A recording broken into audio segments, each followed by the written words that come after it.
안녕하세요. 염창환입니다. 이번 시간은 비타민C와 난치병에 대해서 설명드리겠습니다. 현대의학에서 약이 아직 없는 걸 난치병이라고 하잖아요.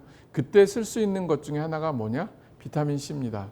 비타민C를 가지고 그 난치병을 치료해야겠다는 그런 개념보다는 난치병 환자한테 비타민C를 씀으로 인해서 난치병 약이 나올 때까지 버텨줄 수 있는 것 중에 하나입니다. 그래서 오늘 얘기를 통해서 혹시라도 지금 난치병 때문에 고생하시는 분이 있다면은 한 번 정도는 비타민C 치료에 대해서 생각해 봤으면 좋겠습니다. 네, 오늘 강의 내용은 그 난치병에 대한 소개를 해드릴 거고요. 그 다음에 이제 난치병 제가 만났던 이제 첫 번째, 두 번째, 세 번째 환자에 대한 얘기를 말씀드리고, 그리고 제가 현재 난치병 환자들을 어떻게 치료하고 있는지에 대한 결론을 말씀드리겠습니다. 네, 난치병이라는 건 뭐냐? 현대의학이 아직 치료제가 개발되지 않는 질환을 모두 난치병이라고 합니다. 사실은 굉장히 많아요. 유전자 질환도 있고, 그리고 자가면역 질환도 있고, 류마티스 질환도 있고, 그래도 가장 많이 지금 치료 방법이 찾는 거는 이제 암이라는 거. 그 일부 희귀 질환 같은 경우는 사실은 제약회사에서 환자 수가 적다 보니까 그 연구 자체를 적게 하는 경우들이 있어서 치료제가 잘 개발 안 되는 경우들이 의외로 많습니다. 난치병은 일반적으로 특정 유전자를 가지고 있다가 어느 순간에 질병으로 발현하는 것을 말합니다. 실제 유전자는 우리가 밝혀준 유전자도 있지만 아직까지 밝혀주지 않은 유전자도 굉장히 많습니다. 근데 이 유전자가 질병으로 가는 과정 중에는 뭐가 있냐면은 전 단계가 있고 질병이 있고 질병의 악화가 있어요. 그럼 이 과정들을 자극하는 게 뭐냐? 바로 활성산소예요. 1980년도에 이제 활성산소 이론이 나왔죠. 뭐냐면은 그 모든 질병은 결국은 활성산소 때문에 진행된다. 그래서 항산화제만 잘 쓰게 되면은 결국은 이 모든 질병을 예방해 준다는 얘기가 나왔습니다. 그렇지만은 주류의학에서는 사실은 그걸 인정을 안 했죠. 왜? 이 치료제가 아니기 때문에. 주류라는 것은 어떤 치료를 통해서 눈에 확 띄는 걸 말하는 거지, 이렇게 예방에 대한 거에 대한 것은 사실은 연구비도 안 들어가고 약도 개발이 덜 되게 됩니다. 그렇지만은 우리가 질병을 이해하게 된다고 하면은 이 과정들 중에서 어느 포인트를 타겟으로 해서 약이 개발될 수는 있어요. 그 중에 제일 대표적인 게 유전자 치료잖아요, 최근에. 근데 유전자 치료가 좋기는 합니다. 그렇지만은 부작용도 많이 있고 실제로 약값도 너무 비싸고, 그렇지만 언젠가는 유전자 치료가 꼭 나와서 환자분들한테 치료 결과를 좋게 해줬으면 좋겠습니다. 그러면 그 중간 과정에는 어떻게 해야 되느냐? 첫 번째, 유전자 질병 전 단계는 이 활성산소를 막아줘야 돼요. 그럼 항산화제가 결국은 도움이 되는 거죠. 그 가장 대표적인 게 비타민C라는 거고. 그리고 이 질병이 발생하면은 비타민C만 가지고는 치료해야 되는데 한계가 있습니다. 그때는 결국은 치료제가 되고, 치료제가 개발이 됐으면 좋지만은 개발이 안 됐으면 어쩔 수 없이 비타민 치료를 계속 끌고 갈 수밖에 없죠. 그래서 이제 난치병 치료에 가장 도움이 될 수 있는 건 바로 비타민C입니다. 크레너 박사의 외침이 아직도 옛날부터 제 마음속에 울리는 이유는 바로 그 당시에 그 난치병이, 크레너 박사는 소아마비였죠.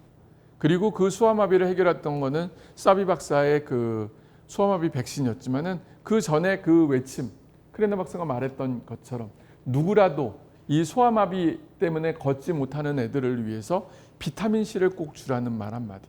이 말은 어떻게 보면은 그 난치병 치료를 하는 모든 의사들이 사실은 생각해야 될 것 중에 하나입니다. 치료제가 있으면 상관이 없어요. 그렇지만은 에비던스가 없다고, RCT 연구가 없다고 해서 비타민C를 무시하게 된다고 하면은 언젠가는 밝혀졌을 때 자기 스스로가 후회하는 것들이 올 수밖에 없어요. 우리가 알게 모르게 우리 주위에는 정말 좋은 치료법들이 있어요. 근데 그 치료법은 우리는 RCT 연구, 주류의학에서 에비던스 근거가 없다고 무시해버리게 되면은 그것 때문에 날 수 있는 환자를 놓치는 경우들이 가끔씩은 있습니다. 저는 그래서 이 크레너 박사의 외침에 대해서 항상 마음속에 많이 생각하고 간직하고 있습니다. 첫 번째 제가 만났던 그 난치병 환자는 결절성 다발 동맥염 환자예요. 이 질병은 주요 장기에 피를 공급하는 중간 켜기의 동맥에 염증이 생겨서 혈액 공급이 원활하지 않아서 장기에 손상을 주는 질환입니다. 폐를 제외한 모든 장기에 영향을 줄 수 있고, 혈관에 염증이 생기게 되면은 혈관이 약해지거나 늘어나며 파열 또는 협착이 생겨서 결국은 이제 출혈이라든지 병색이 와서 궁극적으로 나중 가면은 사망에 이르는 질병 중에 하나입니다. 제가 이제 만났던 이 환자는 20대 남자인데요. 결절성 다발 동맥염 진단하에 약물 치료와 수술을 받았으나 실패하고 그리고 또 장이 터져서 복막염 상태로 이제 비타민 치료받기 위해 전원됐던 분이에요. 이 환자의 외삼촌이 약사님이셨어요. 그래갖고 비타민 C에 대해서 이제 우연치 않게 알게 돼갖고 대구에 있었던 환자인데 저희 병원으로 이제 전원을 했었던 거죠. 그때 이제 환자의 몸 키가 이제 1m 75에 37kg 거의 뼈만 남았던 분이어서 그렇다고 이제 복막염인데 수술을 안 하고 비타민 치료하기가 되게 이상해서 저는 이제 제가 외과에다가 이제 컨설트를 냈죠. 그랬더니 외과 선생님이 그러면 마취과에 컨설트를 냈는데 마취과 선생님은 지금 이 상태로 가면은 테이블 다이 그래서 마취하다가 돌아가실 수 있기 때문에 안 하는 게 좋겠다고 했고 그거를 이제 보호자한테 설명을 했더니 보호자분도 저기 온 이유는 비타민 치료하러 왔지 수술하러 온 건 아니라고 얘기를 하더라고요. 거기에 저도 이제 용기를 얻고 이제 비타민 C 치료를 했습니다. 비타민 C 50g하고 아연 그리고 TPN 주사를 매일같이 놨어요. 사실은 먹지를 못하기 때문에. 그리고 그때 이제 저희가 이 혈액 검사를 삼성서울병원에다가 보냈어요. 그때 이제 비타민 그 연구의 가장 메카는 삼성서울병원 비타민 C 센터였습니다. 그 당시만 해도 이제 그 박찬영 교수님이라고 지금은 이제 은퇴하셔갖고 그 시애틀로 가셨다고 했는데 그 교수님이 그 미국에 있다가 이제 그 비타민 C가 암 치료 효과라든지 다양한 질병에 도움이 된다는 걸 아시고 삼성서울병원에다가 비타민 C 센터를 만드셨어요. 그리고 연구를 했고 저도 교수님의 많은 도움을 받았죠. 그때 이제 혈액을 보냈더니 세포 내 농도가 굉장히 월등히 많았어요. 일반적으로 다른 환자 같은 경우는 뭐 혈액에 비해서 세포 내는 10대 1 정도 비율인데 이분 같은 경우는 혈액이 27이었는데 세포 내에는 10.42로 있기 때문에 굉장히 많은 용량이 세포 내로 들어가는 것을 보고 아 치료에 효과가 있을 수도 있겠다는 그런 가정하에 공격적으로 했었습니다.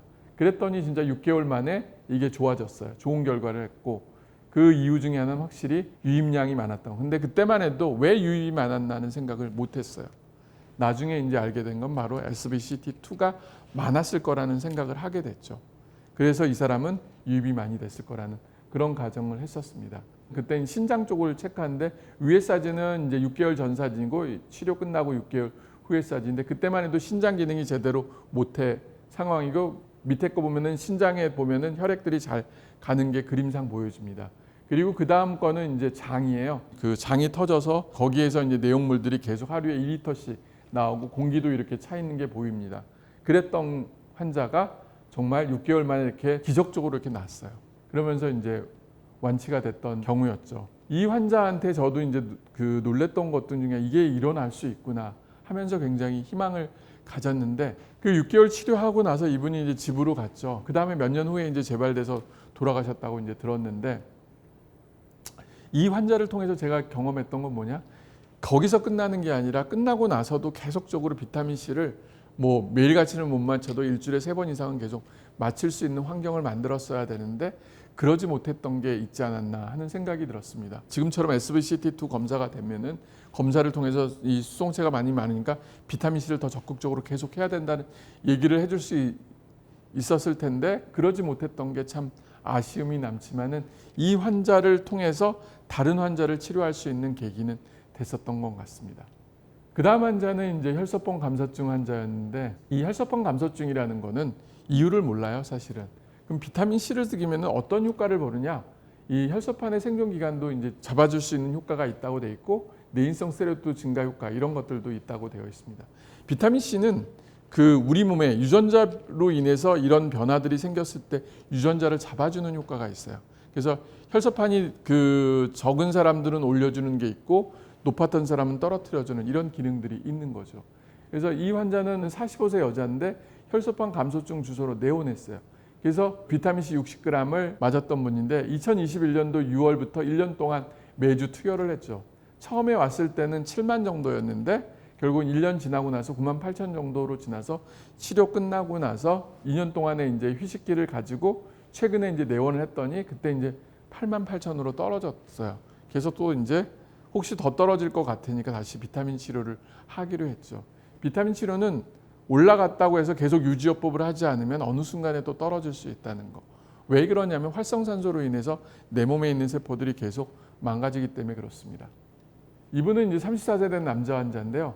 2002년 진단하에 스테로이드를 포함한 모든 치료를 했으나 실패했습니다. 보통 혈소판, 감소증 환자들은 나중 되면 비장 절제술을 해요. 근데 비장을 절제하면 면역력이 확 떨어지죠. 그렇기 때문에 이제 고생을 많이 해서 그래서 이분한테 이제 비타민 C를 이분은 경구를 썼어요. 그런데 이 경구를 먹자마자 이렇게 이제 혈소판이 쫙 올라가더라고요. 그러다가 이제 이게 혈소판이 갑자기 훅 떨어졌어요.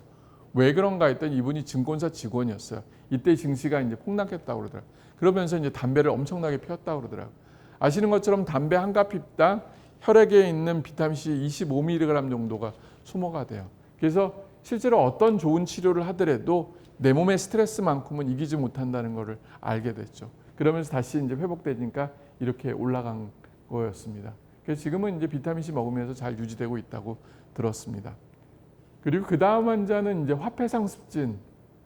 화폐상습진은 뭐냐면은 동전 모양의 습진이 비교적 경계가 잘 구분되는 동그란 모양의 습진판을 의미하는데요. 주로 무릎 아래쪽 하지, 손등, 발등 부위에 습진 물집 구준이 삼출력으로 막 나오는데 정말 습진이 너무 심해갖고 물들이 이제 줄줄 삼출액들이 나왔던 환자였습니다. 이 환자는 이제 40대 여자 환자인데 어려서부터 이제 사폐상 습진 때문에 고생을 엄청나게 많이 했던 분이죠. 그래서 처음 내온 시에 양쪽 팔에 진물이 너무 심했어요. 그래서 스테로이드를 포함한 다양한 치료를 했으나 모두 실패를 했죠. 근데 우연찮게 이제 비타민 C가 효과가 있다는 말을 듣고 저희 병원에 2014년에 이제 처음 오셔갖고 비타민 치료를 했어요. 처음 2년 동안은 일주일에 2번씩 비타민 C 이제 40g을 맞고 그 후로는 3년 동안 주 1회씩 40g을 맞았어요. 초반에 이렇게 맞고 나니까 정말 이 팔에 있는 습진이 정말 좋아졌어요. 지금도 이제 그 계속 유지요법을 하면서 더 이상 이제 그 습진 때문에 고생을 안 하는데 근데 이 팔뿐만 아니라 얼굴에도 모든 피부가 다 좋아져서 환자분이 계속적으로 맞고 있습니다. 그 난치병이라는 게 사실은 굉장히 많습니다. 근데 그 난치병에 대한 치료 방법들은 아직도 요원한 상태고 언제 약들이 개발될지는 몰라요. 그렇지만은 우리가 알고 있는 사실은 활성산소 그 유전자를 계속적으로 자극을 하다 보면은 언젠가는 질병으로 간다는 거. 2009년도에 제가 서울성모병원에 이제 교수로 있을 때 미국에 있는 어떤 과학자 분이 한 분 오셨어요. 이분은 굉장히 나이도 있으시고 이제 은퇴를 앞두고 있는데 종이 한 장을 가지고 이제 저를 찾아왔죠. 저 깜짝 놀랐습니다. 이분의 전공은 폐섬유환증이라고 하면서 자기가 생각했을 때 이 폐섬유환증의 치료 방법은 뭐냐? 비타민 C를 폐까지 전달만 해주면은 그 치료가 될 거라는 생각을 했었습니다. 이분은 자기가 미국에 있는 의사들한테 얘기를 했지만은 다 무시를 하고 인정을 못 했는데 우연찮게 그 제 논문을 보더니 한국에 있는 저 의사는 자기가 생각하고 연구했던 거에 대한 해결책을 해줄 거라는 그 일념하에 이제 저한테 갖다 줬죠. 제가 이번에 이 숙제에 대한 해답을 찾았습니다. 그건 뭐냐? 바로 SVCT2 검사예요. 이 SVCT2가 높은 사람들은 한 번 정도는 폐섬유화증 치료를 해볼 수가 있다는 거. 근데 검사가 왜 중요하냐 하면은 검사를 하고 환자를 치료하는 거하고 검사 없이 그냥 치료하고는 결과가 달라요. 검사를 하고 나서 수동체가 있을 때 정말 치료할 수 있는 가능성이 높다는 생각을 갖고 적극적으로 치료를 받는 반면 검사를 안 하고 했던 분들은 저도 그렇죠. 반신반의 될까 말까. 그리고 실제로는 치료보다 성공률보다는 실패율이 훨씬 더 높으니까. 지금은 이제 검사를 통해서 이 교수님이 저한테 내준 숙제를 해결할 수 있지 않을까 하는데 이거는 꼭 폐섬유환증에만 그 적용되는 게 아니라 모든 난치병에 똑같은 이론이 적용될 거라고 생각을 하고 있습니다. 제가 여기까지 성장할 수 있었던 건 뭐냐? 결국은 환자의 도움이에요. 임상경험. 환자도 의사를 잘 만나야 되지만 의사도 환자를 잘 만나고 본인들이 결국은 어떻게 보면은 임상실험 대상자가 되면서 저한테 여러 가지 얘기를 해줬던 그 경험이 결국은 저를 이렇게 끌고 왔습니다. 제가 제일 좋아하는 말이 이거예요. 쿠스마울의 법칙. 침상의 결과가 과학의 결과보다 더 중요하다. 아무리 좋은 임상 연구, 아무리 좋은 데이터가 나와도 환자의 말만큼 중요한 건 없어요. 저는 항상 감사하게 생각해요. 제가 만났던 모든 환자들.